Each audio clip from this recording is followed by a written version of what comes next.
तो क्या तुम्हें पता है कि 30% एडल्ट रिपोर्ट करते हैं एंजाइटी की और डिप्रेशन की, बहुत ज्यादा एडल्ट कंटेंट कंज्यूम करने के बाद। तो आखिर ऐसा है क्यों? तुमने भी कभी ना कभी फील किया होगा कि मास्टरबेशन करने के बाद तुम्हें बड़ी कमजोरी सी फील होती है, बहुत ज्यादा गिल्ट फील होता है, या फिर कह सकते हो कि एक तरीके की एंजाइटी सी फील होती है कि यार आखिर मैंने ये क्या कर दिया। तो आखिर ऐसा क्यों है? नो फैप क्यों है? हमें नो फैप क्यों करना चाहिए? या फिर नो फैप इतना ज्यादा जरूरी क्यों है? आज वीडियो में इसी टॉपिक पे बात करेंगे। अच्छा, तुम लोगों ने भी नोटिस किया होगा कि इंडिया में जब से जियो का नेटवर्क आया है और जब से इंटरनेट सस्ता हुआ है, तब से इंडिया में पॉर्न का कंजप्शन और पॉर्न का प्रोडक्शन बहुत ज़्यादा बढ़ चुका है। जहाँ पे पॉर्न आज से 10 साल पहले या फिर आज से 15 साल पहले बहुत ज़्यादा मुश्किल होता था मिलना। कई बार सीडीज़ में मिलता था और सीडीज़ मिलना भी बहुत ज़्यादा मुश्किल होती थी, क्योंकि वो सीडीज़ पायरेटेड होती थी और पेन ड्राइव और इंटरनेट का तो ज़माना ही नहीं था। और जो मैगजीन होती थी, प्ले बॉय मैगजीन होती थी, उसको सब लोग पॉर्न समझते थे। लेकिन आज के अगर टाइम पे देखा जाए तो आज वही पॉर्न एक क्लिक में तुम्हारे सामने हजारों नंगी लड़कियां और हजारों वीडियोस हैं। तो ऐसा क्यों है? क्यों पॉर्न का कंजप्शन इतना ज़्यादा बढ़ रहा है? क्योंकि पॉर्न का जो एक्सेस है वो बहुत ज़्यादा ईजी हो चुका है। आज कोई भी 12 साल का लड़का, 14 साल का लड़का सिर्फ एक क्लिक में हज़ारों लड़कियां देख सकता है। जहाँ पे आज से 500 साल पहले कोई राजा भी एक टाइम पे इतनी बिना कपड़ों की लड़कियां नहीं देख सकता था।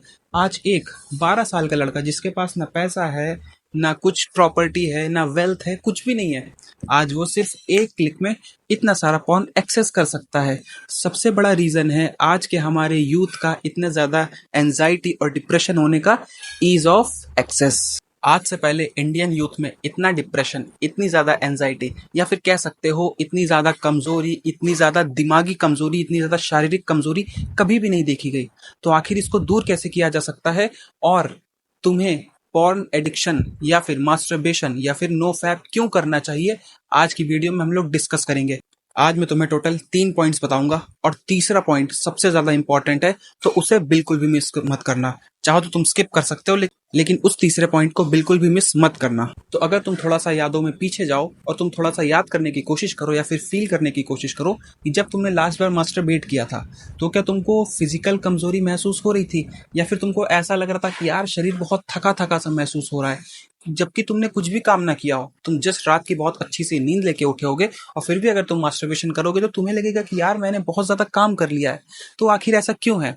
ऐसा इसलिए है क्योंकि जब तुम मास्टरबेट करते हो और तुम्हारी बॉडी से स्पर्म निकलता है, तुम्हारे स्पर्म को नहीं पता है कि वो कहाँ जा रहा है। तुम्हारे स्पर्म को नहीं पता है कि वो नाली में जा रहा है या फिर किसी दूसरे बच्चे को जन्म दे रहा है। जब तुम मास्टरबेट करते हो और अपनी बॉडी को ऑर्डर देते हो कि भाई स्पर्म को बाहर निकाल, तो बॉडी को यही लगता है कि इसके एक बच्चे को जन्म मिलने वाला है, तो वो तुम्हारी बॉडी के न्यूट्रिएंट्स उसमें डालता है। और जिस वजह से तुम्हारी बॉडी जो पूरी प्रोसेस एक बच्चे को जन्म देने के लिए लगती है और उसको बनाने के लिए लगती है, वही प्रोसेस होती है जब तुम मास्टरबेशन करते हो। और इसीलिए मास्टरबेशन करने के बाद, फैप करने के बाद तुम्हें अपनी बॉडी में कमजोरी महसूस होती है।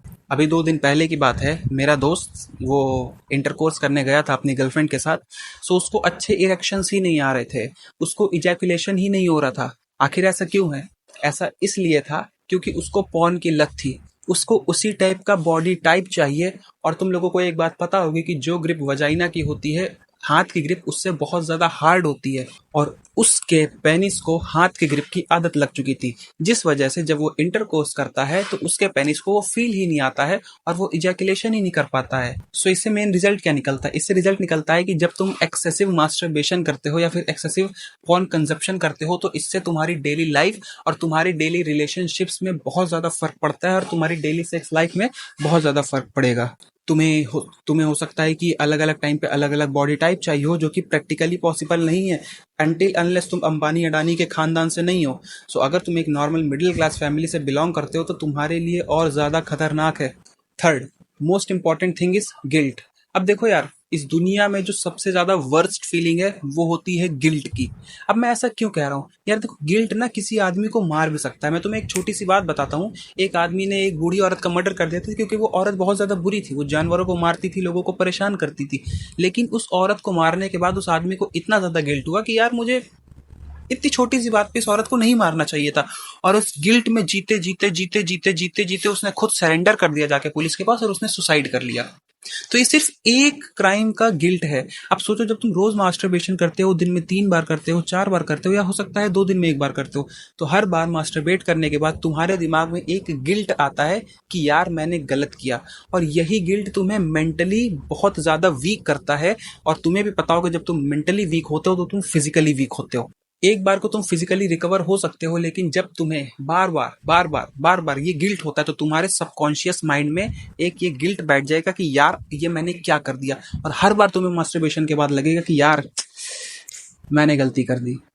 सो मेरे भाई, जो सबसे इंपॉर्टेंट चीज हो, जो सबसे बड़ा नुकसान है मास्टरबेशन करने का, वो होता है गिल्ट। एक आती है शेम की भावना। अच्छा यार, तुम खुद सोच के देखो, भगवान ने ना कितने सारे लड़के बनाए, कितनी सारी लड़कियां बनाई हैं, सबको औजार दिया हुआ है, लड़कों को दिया हुआ है चार्जर, उनको दिया हुआ है पोर्ट, और फिर भी तुमको छक्कापन महसूस नहीं होता है खुद को देख के कि यार इतनी सारी लड़कियां, फिर भी मैं अपने हाथ का सहारा ले रहा हूँ। तो तुमको ऐसे गेनेस से फील नहीं होती है कि यार हर लड़की किसी ना किसी लड़के के लिए बनी हुई है। मैं जाके बाहर अपनी कम्युनिकेशन स्किल्स बढ़ाऊं, मैं जाके रियल में किसी लड़की को अप्रोच करूं, मैं जाके रियल में किसी लड़की को डेट करूं, रियल में किसी लड़की के साथ इंटरकोर्स करूं, उसके बजाय घर पे बैठ के एक 4x6 इंच की स्क्रीन लेके तुम हिला रहे हो। क्या यार, तुम नामर्दानगी से फील नहीं होती? तुम्हारे एंसेस्टर्स ऊपर बैठ के क्या सोचते होंगे कि हमने कितनी मेहनत से किसी महिला को अप्रोच किया था, शादी की थी, बच्चे किए थे, और आज हमारे पोते बैठ के हिला रहे हैं। तो जो सबसे बड़ा नुकसान है ना, वो है गिल्ट का, वो है शेम का। शर्म आनी चाहिए हमें मास्टरबेशन करने के बाद अपने ऊपर। तो भैया, प्रॉब्लम तो बता दी, सॉल्यूशन तो बताया ही नहीं। सबसे पहला काम करना है, तुम अपने ट्रिगर पॉइंट्स ढूंढना। देखो, अनटिल अनलेस अगर तुम एक सब बहुत ज्यादा हवसी इंसान नहीं हो कि तुम्हारे दिमाग में दिन भर सिर्फ एक ही चीज चला करती है, और वो है मास्टरबेशन, और वो है हवस, वो है सेक्स, तो तुमको मैं साइड कर दूंगा, तुम्हारा अलग सॉल्यूशन है। लेकिन अगर तुम्हारे हर इंसान के कुछ ट्रिगर पॉइंट्स होते हैं। मान लो तुम लेट के देखे हो, मान लो तुम लेटे हुए हो, तुम रील स्क्रॉल कर रहे हो, उसमें तुम्हें सोफिया अंसारी या फिर किसी भी कोई ऐसी कम कपड़ों वाली लड़की की रील दिख जाती है, तो तुम्हारा माइंड तुरंत से तुम्हें ट्रिगर कर देता है, और वो जो 10 सेकंड का या फिर कह सकते हो 5 मिनट 10 मिनट का दायरा होता है, उसमें तुम्हें मास्टरबेट करना है, वो होता है तुम्हारा ट्रिगर पॉइंट। तो ऐसे में तुम सबसे अच्छा काम ये कर सकते हो कि जब भी ऐसी कोई रील आती है, तुम उसको नॉट इंटरेस्टेड कर सकते हो। या फिर जब तुम डेली मास्टरबेट करते हो, तो तुम्हारा एक टाइम फिक्स हो जाता है कि इस टाइम पे तुम्हारी सेक्सुअल अर्जेस सबसे ज्यादा होती हैं। तो जब वे 5 मिनट 10 मिनट का, जब ये काम वासना सबसे तेज हावी होती है तुम्हारे ऊपर, तब तुम फोन को साइड में रख के कुछ और कर सकते हो, जाके 1 किलोमीटर दौड़ लगा सकते हो। फिर वो जो एक झोंका आता है काम वासना का, वो साइड चला जाएगा, और तुम इस एडिक्शन से बच सकते हो। अब देखो यार, फिजिकल वर्कआउट करने के फायदे सिर्फ फिजिकल नहीं होते, फिजिकल वर्कआउट करने के फायदे मेंटल भी होते हैं। सबसे पहली चीज, जो तुमने मास्टरबेशन करके खुद के शरीर को कमजोर किया है, जब तुम फिजिकल वर्कआउट करोगे तो तुम्हें भूख लगेगी, और जब तुम्हें भूख लगेगी तब तुम अच्छा खाना खाओगे, जिससे तुम्हारी बॉडी में जो डैमेज हुआ है इतने सालों से, वो रिकवर होगा। And the second thing is कि जब तुम फिजिकल वर्कआउट करोगे तो तुम्हारा दिमाग मेंटली स्ट्रांग होगा, और तुम्हारे सबकॉन्शियस माइंड में माइंडसेट एक माइंडसेट डेवलप होगा कि यार मैं इतनी मेहनत कर रहा हूँ, इतनी अच्छी डाइट ले रहा हूँ, फिर मैं मास्टरबेशन क्यों करूँ।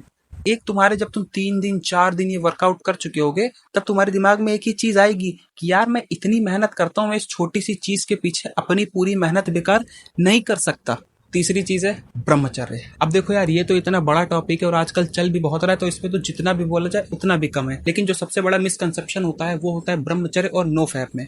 मैं यहाँ पे आप लोगों को नो फैप के बारे में बता देता हूँ। मास्टरबेट नहीं करना है, अपनी जिंदगी पे ध्यान देना है, चाहे कुछ भी हो जाए, कितनी भी सेक्सुअल अर्जेस आ जाए, आपको मास्टरबेट करना ही नहीं है।